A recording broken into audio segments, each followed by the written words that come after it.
माननीय सदस्य रहे हैं। भारत के साथ शायद ही किसी राज्य के विधानमंडल में देश को 3-3 प्रधानमंत्री दिए हों। जनवरी 2013 में उत्तर प्रदेश विधानमंडल का उत्तर सती रजत जयंती समारोह आयोजित किया गया था। इस अवसर पर 8 जनवरी 2013 को तत्कालीन महामहिम राष्ट्रपति श्री प्रणब मुखर्जी जी ने विधानमंडल के पूर्व और वर्तमान मान्य सदस्यों को संबोधित किया था। उत्तर प्रदेश विधानमंडल अपनी स्थापना काल के पश्चात ही अनेक ऐतिहासिक घटनाओं का साक्षी रहा है, चाहे वह सामाजिक क्षेत्र हो, आर्थिक क्षेत्र हो, राजनीतिक क्षेत्र हो। उत्तर प्रदेश विधानमंडल ने प्रत्येक क्षेत्र में समय समय पर देश को एक नई दिशा और विभिन्न विधानमंडलों को एक मार्गदर्शन भी दिया है। जनता के कल्याण और प्रदेश की प्रगति की दिशा में नए मापदंड और आयाम भी स्थापित किए हैं। राष्ट्रपिता महात्मा गांधी की 150वीं जयंती के अवसर पर आहूत विशेष सत्र में पहली बार सतत विकास के लक्ष्यों पर लगातार दिन रात 36 घंटे की चर्चा भी देश के सामने एक चर्चा का विषय रहा। संविधान दिवस 26 नवंबर 2019 को संविधान को अंगीकार किए जाने की 70वीं वर्षगांठ पर विधानमंडल के विशेष सत्र में ही एक सार्थक चर्चा हुई थी।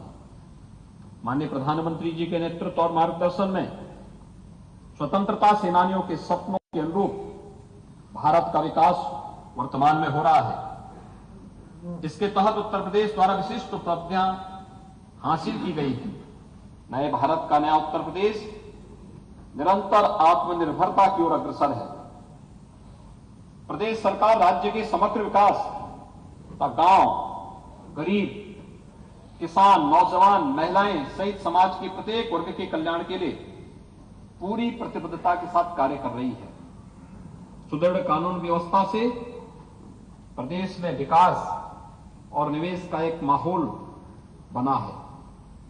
ईज ऑफ लिविंग का लक्ष्य प्राप्त किया जाना विभिन्न योजनाओं और कार्यक्रमों का केंद्र बिंदु है। राज्य सरकार के प्रभावी प्रयासों के परिणाम स्वरूप उत्तर प्रदेश आज केंद्र सरकार की 4 दर्जन विकास और जन कल्याणकारी योजनाओं में देश में प्रथम स्थान पर है। प्रदेश के युवाओं को रोजगार एवं नौकरी प्रदान करने और उन्हें सामर्थ्यवान बनाने के लिए राज्य सरकार कृत संकल्पित है। प्रदेश के औद्योगिक विकास के लिए विशेष प्रयास किए जा रहे हैं। उत्तर प्रदेश राष्ट्रीय पटल पर एक समर्थ प्रदेश के रूप में उभरा है। अब हमारा राज्य देश की दूसरी बड़ी अर्थव्यवस्था बनने की ओर अग्रसर है। वैश्विक महामारी कोविड-19 के दौरान जीवन और जीविका दोनों को बचाते हुए उत्तर प्रदेश में कोरोना का प्रभावी प्रबंधन भी किया गया। उत्तर प्रदेश के 18वीं विधानसभा में कई विशिष्ट रूप से मान्य सदस्य निर्वाचित हैं।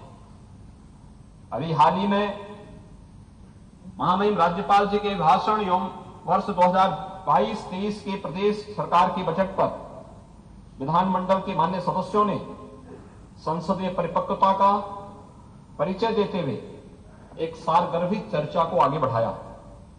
मुझे विश्वास है कि महामहिम राष्ट्रपति जी के संबोधन से मान्य सदस्यगण लाभान्वित एवं प्रेरित होंगे। महामहिम राष्ट्रपति जी का मार्गदर्शन और आशीर्वचन मान्य सदस्यों के संसदीय और विधायी जीवन की सफलता में एक मार्गदर्शक सिद्ध होगा। मैं आजादी की 75वीं वर्षगांठ एवं आजादी के अमृत महोत्सव वर्ष के उपलक्ष्य में उत्तर प्रदेश विधानमंडल के संवेद सदन में पधारने हेतु भारत के महामहिम राष्ट्रपति जी का पुनः हार्दिक अभिनंदन करते हुए उनके प्रति हृदय से आभार व्यक्त करता हूं।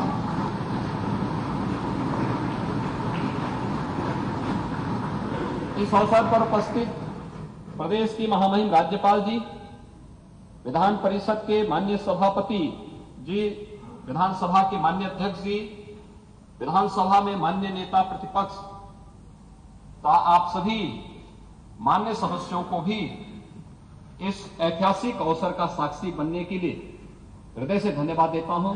जय हिंद। धन्यवाद माननीय मुख्यमंत्री जी। अब मैं विनम्रतापूर्वक महामहिम राज्यपाल महोदया जी से निवेदन करता हूं कि हम सब लोगों को मार्गदर्शन देने की कृपा करें।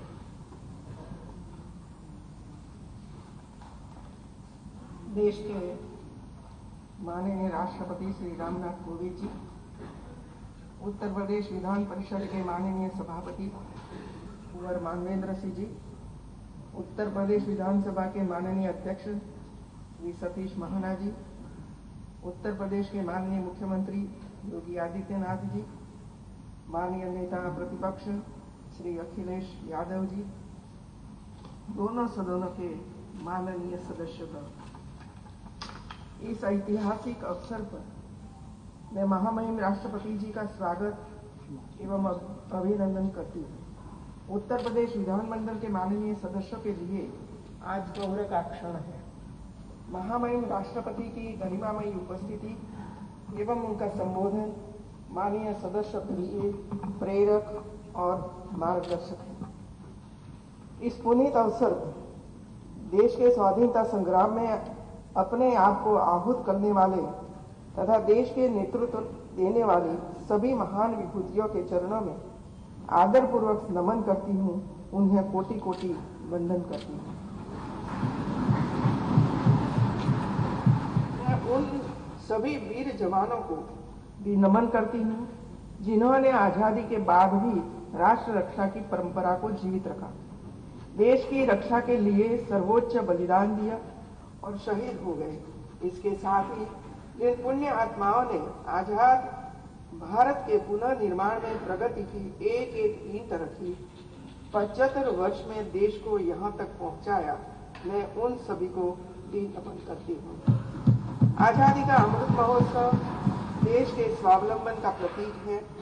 आज भारत की विकास यात्रा के अवलोकन का अवसर है।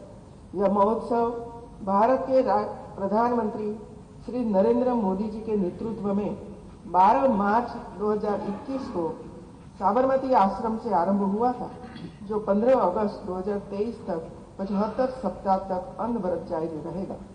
माननीय मुख्यमंत्री के कुशल नेतृत्व में उत्तर प्रदेश सरकार द्वारा विभिन्न सांस्कृतिक आयोजनों एवं कार्यक्रमों के माध्यम से संपूर्ण राज्य में आजादी का अमृत महोत्सव मनाया जा रहा है। इस कड़ी में उत्तर प्रदेश विधानमंडल के सदस्यों को महामहिम राष्ट्रपति जी का संबोधन गौरव का विषय है। महामहिम राष्ट्रपति के संसदीय एवं विधायी अनुभव तथा व्यापक लोकतांत्रिक दृष्टिकोण का लाभ माननीय सदस्यों को प्राप्त होगा। आजादी का अमृत महोत्सव हमारी राष्ट्रीय यात्रा का एक उत्सव है। अनगिनत स्वतंत्रता सेनानियों द्वारा दी गई आजादी की विरासत को संजोने का उत्सव भी है। यह उत्सव नए भारत के निर्माण और स्वतंत्रता के गुमनाम नायकों सहित स्वतंत्रता सेनानियों के योगदान को स्मरण करने का भी अवसर है।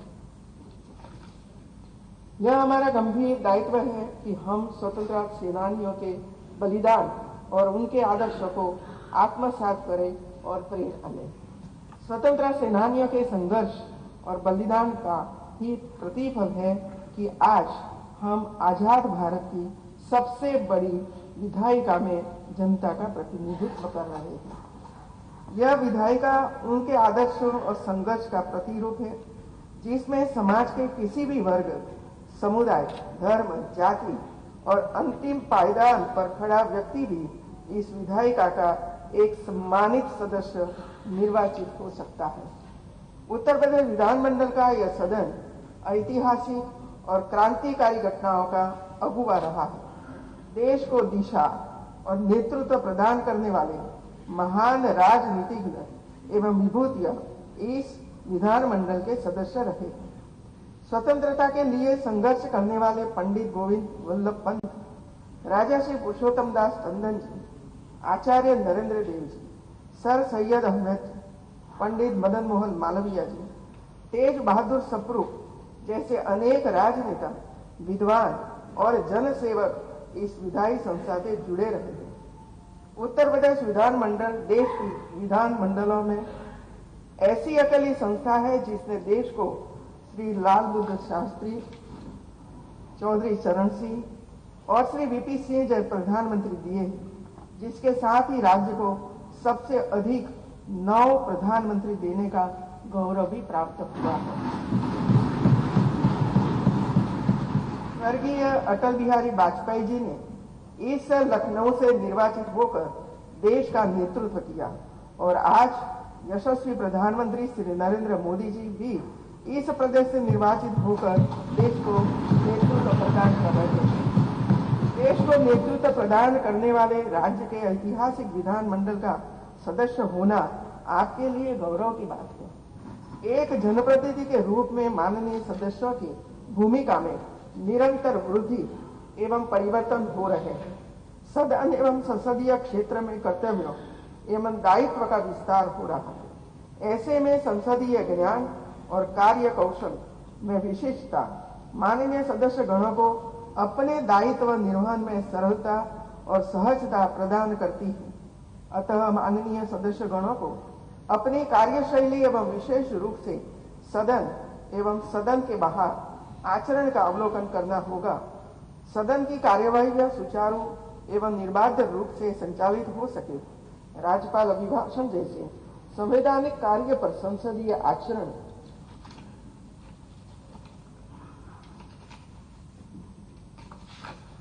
और गंभीरता बनाए जाने की आवश्यकता है। तभी लोकतांत्रिक प्रक्रिया सफल होगी और लोकतंत्र मजबूत होगा। हमें गर्व है हमारे संविधान पर, हमें गर्व है हमारी लोकतांत्रिक परंपराओं पर। लोकतंत्र की जननी भारत आज भी लोकतंत्र को मजबूती देते हुए आगे बढ़ रहा है। ज्ञान विज्ञान से समृद्ध भारत आज मंगल से लेकर चंद्रमा तक अपनी छाप छोड़ रहा है।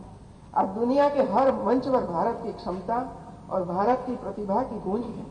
आज हमारा देश अभाव के अंधकार से बाहर निकलकर 130 करोड़ से अधिक भारतवासियों की आकांक्षाओं की पूर्ति के लिए आगे बढ़ रहा है। विधानमंडल के समवेत इस उपवेशन में महामहिम राष्ट्रपति का संबोधन और उनका मार्गदर्शन निश्चित रूप से आपको जनप्रतिनिधि की आदर्श भूमिका के निर्वहन में उपयोगी सिद्ध होगा। मुझे विश्वास है कि यह अवसर उत्तर प्रदेश विधानमंडल के संसदीय इतिहास में दीर्घकालीन प्रभाव छोड़ेगा।